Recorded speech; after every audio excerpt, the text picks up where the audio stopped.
Hey, Brad Riggins here, co-founder of Physician Wealth Systems. I bought and sold over $20 million worth of real estate. I've built my own seven-figure passive income portfolio, and I also have a nationwide seven-figure real estate acquisition company. And the reason why I want you to know that is I think it's really important that you know who you're watching and who's talking, right? It's always good to know somebody's experience, what they're doing, what doesn't work, that kind of thing. But I want to make sure that you know that I am 100% transparent. I want to let you know what has worked for me, what hasn't worked for me. And I also want to make sure that I let you know when I don't know something. There's nothing more frustrating than I've found than, say you go to a store and you ask somebody about this particular product, right? And then you come home and you try to install the product or use the product that doesn't work, and it's clearly the person had no idea what they were talking about when you asked them. Huge pet peeve of mine. I don't want to do that, so just want to make sure you know who you're talking to. All right, let's jump right into this. So with Physician Wealth Systems, the thing that we're looking at in this particular video here is residential single-family income properties, right? And the very first thing that we need to ask, very first thing is step one, is market. What market are we talking about? Let me drag this picture out of the way here, right? So that should be the first step when you start investing in real estate, is what markets, because markets matter. There's a huge difference in where you're investing your money. So let's jump right into this. Maybe, let me get the button, there we go. All right, so when I got started, I come from a smaller area, and I was always told to stay in my backyard. If something went wrong, I could be the one fixing it. And at that time, that worked out great because my background is in construction management, is architectural engineering, a licensed general contractor, and I was on the job site all the time. I was the one swinging the hammer, so it made sense to me, stay in my own backyard. But what really changed there is my goals. And as my knowledge increased and what I wanted out of this investing scenario changed as well too. I didn't want to be the one doing the work. I wanted passive income.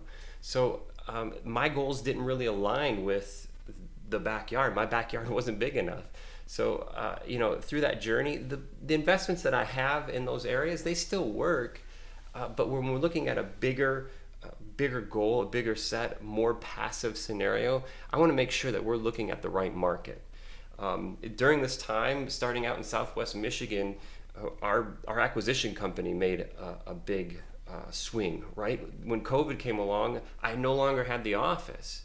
All my acquisition agents were remote, and we really weren't pinned down to a market at all. So through COVID, we actually learned that we could be in any market we want, any market, anywhere. We literally acquire houses over the phone, direct to seller.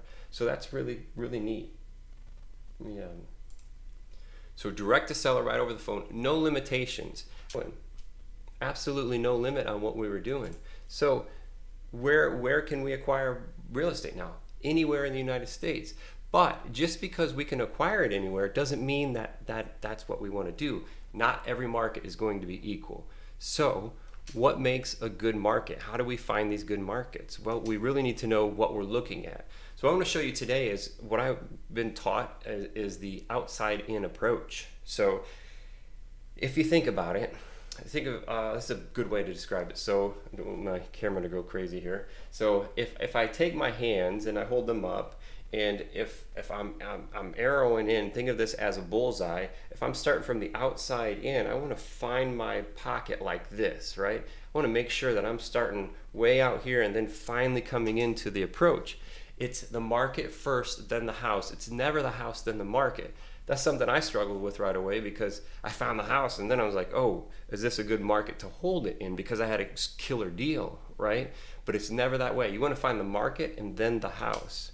I want you also to stay focused. Just because we can acquire anywhere, you have to stay focused. You can't spread yourself thin. A colleague of mine jumped into the Florida market, and he wanted to do Jacksonville and Tampa and all over the place, and it creates a lot of trouble for you. So you want to make sure that you're going to stay focused. And I'll go into this a little bit more on, okay, let's pick a couple markets and start building our market resources. As one takes off, you're going to feel that momentum. Then you're going to launch into that. I'll get more to that on a different video on market resources, but don't spread yourself thin. So, question is, what makes a desirable location? Yeah, what is it? Well, I don't know. Well, it's easy, right? Find a couple landlord-friendly markets that work for you. And desirable for me means affordable properties. I want to stretch my available capital. I want a lot of people in the area. I want good rents, and I want a productive economy. So I've broken this down to be really simple for you to break down what makes a good market. One, from the outside in, is laws and regulation. That's the whole United States. I'm looking at laws and regulations first. And then population. So we've got the right state. Now, what cities in the state? And now, is it affordable? Is it affordable for me and the tenant? Jobs. There's got to be jobs. There's got to be a reason why people are there. We always like our tenants to have jobs to pay the rent. And then finally, getting it dialed in. Just because I know the right neighborhood, it doesn't mean that I know the right specific pocket, right? If I have an employer that's here, great, then I can buy a house that's here. Well, there's things that we can do to dial that down even further to make sure that we're always getting top of market rent. So, laws and regulation. When I say laws and regulation, what do I mean? Well, I'm looking for landlord-friendly states. Every state's not equal. And as a property owner, I want to make sure that I'm owning in states that lean my way when it comes to laws, right? And not towards the tenant. I want it to be easier to get possession back to my property. There comes a certain time when your team is going to have to evict somebody. And when that happens, you want to make sure that you can get them out as fast as possible. Shorter eviction timelines, possession no later than 60 days. Really, if I can get it in shorter than that, if I can find 30-day pockets, that's awesome. Politics have a huge effect on real estate. And you can see this quick map here. I'm filming this in 2022. This is currently what the states look like. Typically, the states are going to be similar. Some of the states do change color, but in general, you're actually looking for the red states. Red states are likely to have better landlord-friendly laws, right? Blue states are more likely to have more tenant-friendly laws. So again, this is the outside-in approach. These are my big pops, laws and regulations first. Now I've got a few states that I can look at, right? So if you look on that map there, you can see a few of them. This way, there it is. Population. So now we've got our state. I can look at those states and say, okay, where are my bigger cities? Those bigger cities can be referred to as metropolitan statistical areas. Oftentimes in real estate, we'll hear them just called MSAs. And what that really means is I'm looking for populations of 1 million or greater. Hey, Brett, why would you want to do that? Well, there's a lot that comes with that. The more people, there's more opportunities, meaning more houses, more tenants, more people looking to rent, more resources, meaning more contractors, more property managers, more real estate agents, all of that stuff, more insurance providers, more lenders, and more jobs. So it's not only for me, but it's for the tenants and everybody else in my team. Year over year, I'm also going to look for a 1 to 3% increase. That just means that that's steadily increasing. Things that kind of coming through right now, again, here in 2022, we are just witnessed the prime interest rate almost double in 12 months. That's pretty crazy to watch that. But that's something similar to maybe what happened in, say, '07. So we had something drastic happen in '07. So I can start watching these trends as well. And what is this city that I'm looking at? What did it do in '07? What's it doing now? So I can see history typically is going to repeat itself. Ultimately, I'm looking for 1 to 3% increase. If it is greater than 3%, I consider that explosive growth. I just put a few towns in here that kind of jumped out to me like that: Austin, Texas, Raleigh, North Carolina, Boise City, Idaho, Orlando, Florida. That is good. It's just a different approach. It's going to be a little more volatile market and not as steady, predictable that we're looking for these single-family long-term holds for cash flow reasons. One thing that I noticed actually in Charlotte, North Carolina, we were probably about two years into the Charlotte market when we noticed the massive increase. Now, Charlotte is, as of 2022, is the fifth fastest growing city in the United States, and it was the 15th, I believe, the 15th largest city in the United States as well too. So there was some explosive growth, but as an active real estate investor in the fix and flip side, we would acquire properties, and we were literally making $50,000 to $80,000 just buying properties and then selling them as is. What I call cut the grass and clean out the trash, right? Clean out the trash, cut the grass, and sell it. So that type of market is great for a fix and flipper, right? But it makes it more difficult and less predictable for our steady long-term buy and hold. Now, this cash flow that we're looking at, I'm looking at 10 to 15 years kind of investment here, and even longer. I love to purchase cash flowing properties and just hold them forever. But that's what happened. The explosive growth, we witnessed it in Charlotte. Anyway, we're looking for steady growth on this. The other thing we're looking for is affordability.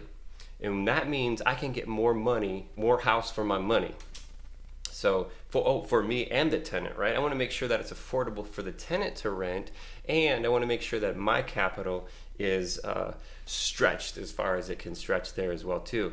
And there are some things that we use to figure this out, but I just want you to take this into a consideration. This example here, San Diego, California.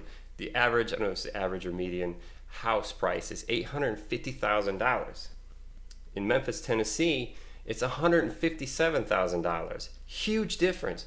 Now, what if you look at both of those investments and you say they both earn $2,000 gross rental income? It's easy to see which one you want to rent then, right? Or which one do you want to own? Because if I only have to have $150,000 into a house and make $2,000 a month, I'd much rather do that than having to have $850,000 into a house and only make $2,000 a month. So just comes back on it. You can invest anywhere. So affordability is a big piece. If you're watching this and you're in California, if you're in New York, if you're in Chicago, if you're in Austin now, if you're in Raleigh, if you're in Charlotte, the prices have gotten to a point where they don't pencil out when we're looking for our return on investment. I want to show you some cool ways to get into this to where the numbers work. And from the outside in approach, we're also going to look at housing affordability index. That's just the median home price divided by the median annual income. And we're going to target markets with less than 6.0 on that calculation, preferred less than 4%. Now, I've watched the particular markets that we're in the past 5 years increase, right? And the numbers still work, but I've watched them increase. So that preferred number is where I would really like to be. Price to rent ratio. This is the annual median rent divided by the median home price. And again, we're going to target for markets less than 15 on this particular calculation. Ultimately, when it comes down to it, you're going to come back to this being able to see on a general perspective, if you talk about a rent ratio, where is my money going to perform the best? And that example I'm showing you there with the San Diego versus Memphis, that one's easy. But as we dive into this, we can use these equations to get farther into it. But beware, you will find what you're looking for. Just like when I'm talking with my acquisition team, it doesn't matter what the seller is asking for in price.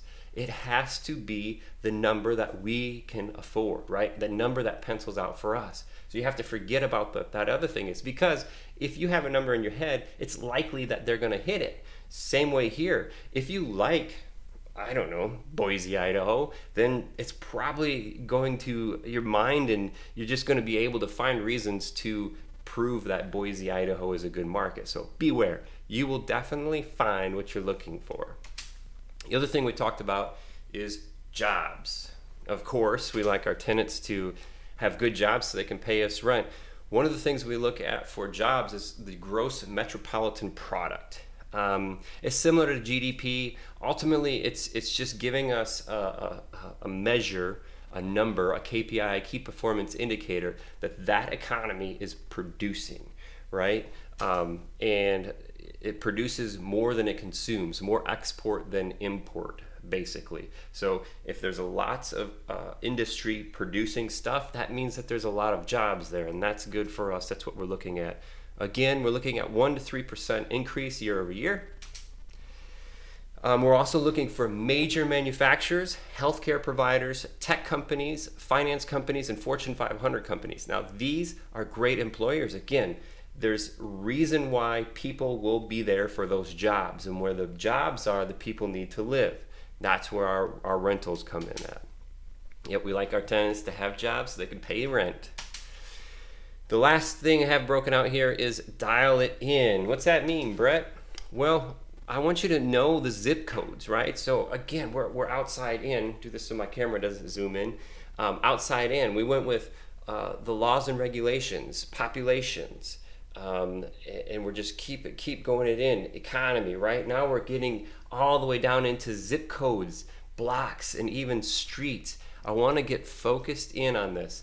A little ninja tip that I love using is the Google Street. As soon as the acquisition team presents deals with me, and if I have to look at it, first thing I do is type the address in, and I jump down on Google Street View. I get down on the street and spin around. I can see that property, and I can see the other properties around it. I don't want to be around any blighted properties, boards on the windows, extreme disrepair. I don't want to be around overgrown vegetation. I always love it when I see people loitering. Like, you can literally see people drinking and carrying on. You can see chained dogs, and it's just somewhere that, hey, it's not going to be a good place to rent.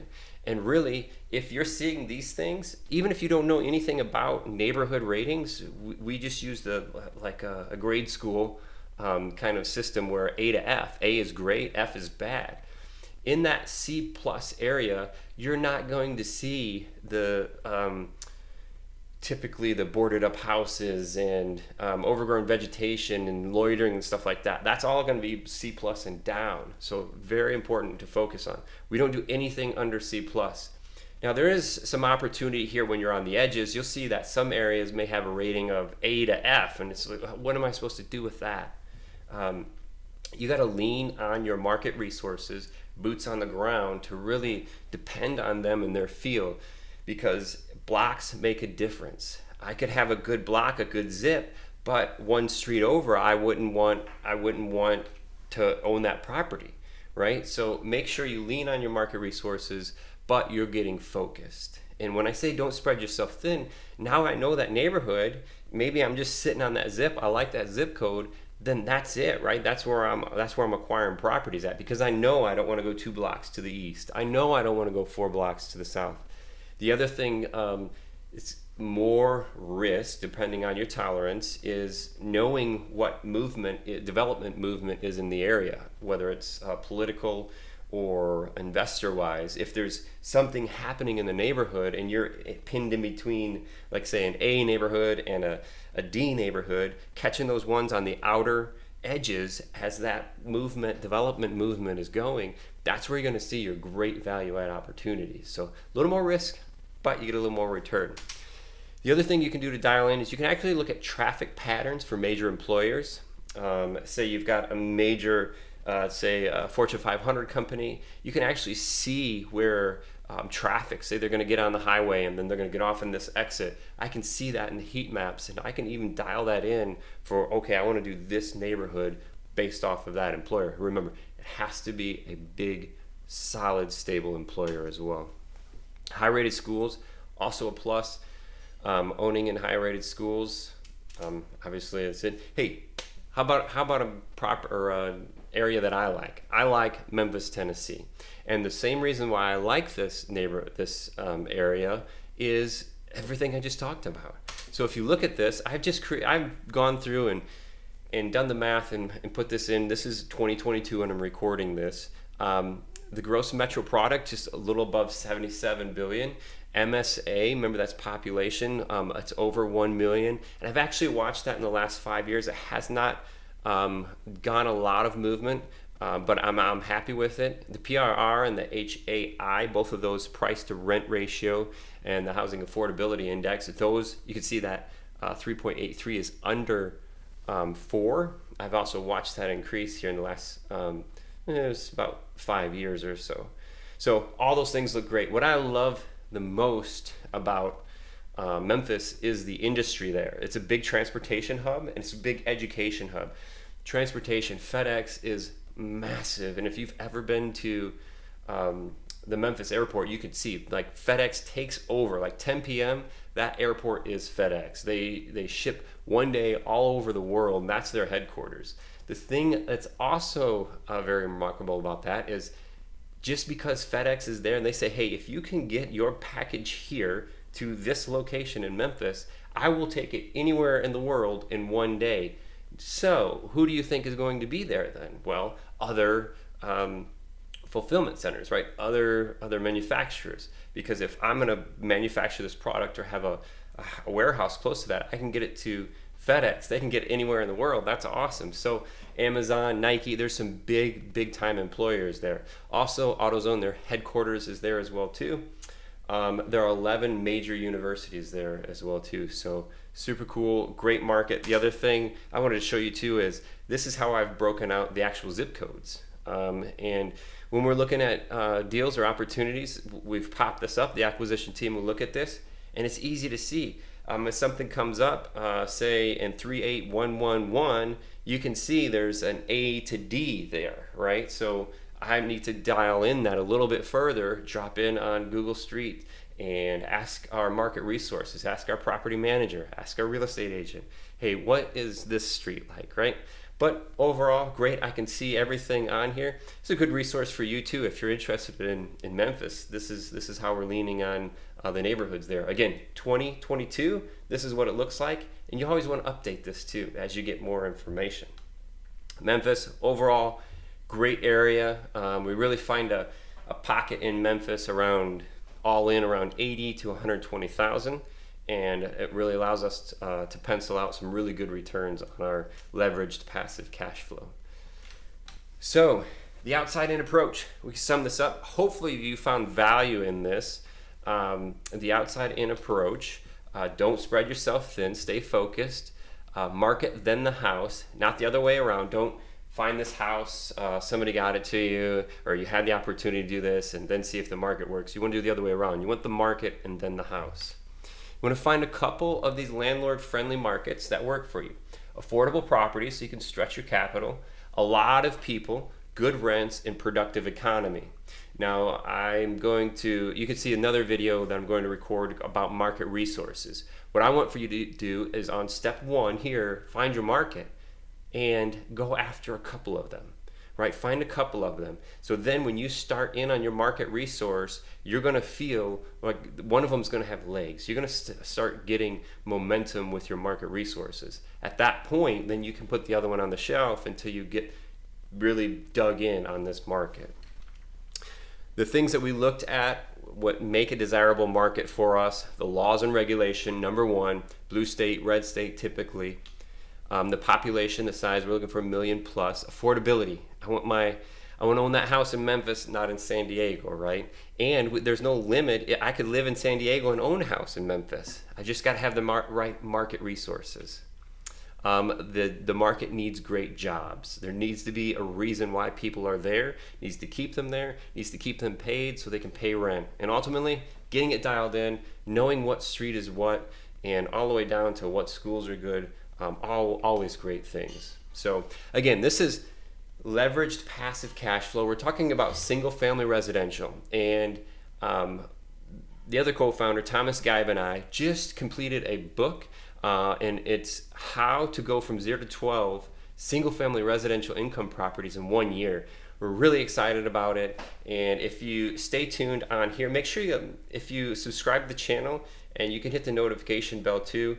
I know it's kind of cheesy to say, but you'll see these other videos pop up. That's important because I want to bring you as much value as possible in this 6 steps. Remember, we just talked about step number 1, pick your market. So in the book, you'll see this spelled out along with all these other steps as well too. I want you to see these videos on the rest of the 6 steps. So start building your market resources. I briefly talked about that. Stay tuned, you can catch that one as well too.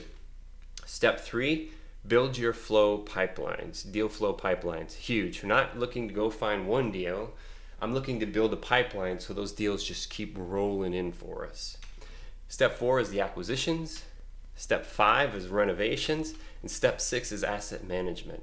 I'm really excited to bring this value to you. So thank you for your time again today. If you have any comments, please drop them down below. I would love to run any types of scenarios or questions that you may have. I'm excited. Thank you again for your time and your attention. I know your attention is extremely valuable. Your time is extremely valuable. And I thank you for that. Have a great day.